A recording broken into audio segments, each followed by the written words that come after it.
The Yellow River Delta National Nature Reserve in Dongying, East China's Shandong province, has become a paradise for migratory birds thanks to continued efforts in wetland conservation. Millions of birds pass by the reserve annually, making here a key area for international migratory bird protection. In recent years, the reserve has witnessed growing technological measures providing safeguards. 之前呢，我们自然保护区这个生态补水呢，主要还是粗放式的。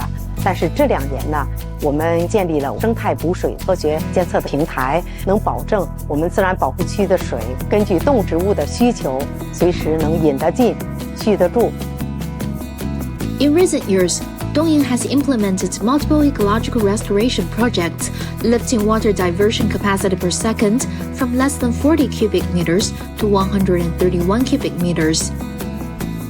The natural vegetation coverage rate of the reserve now reaches 55.1%, making it the largest newly formed wetland natural vegetation area along the coast of China.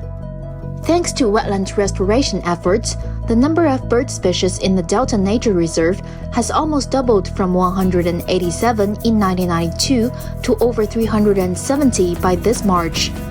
To better protect its inhabitants and track their activities, the reserve established a monitoring center in 2021. 我们对鸟类的监测已经从最初的野外的人员直接数这些鸟类，逐渐的丰富扩大到利用先进的设备去监测鸟类。比方说，我们用监控，在监控的基础上，我们用 AI 识别系统来自动的来数它们的数量。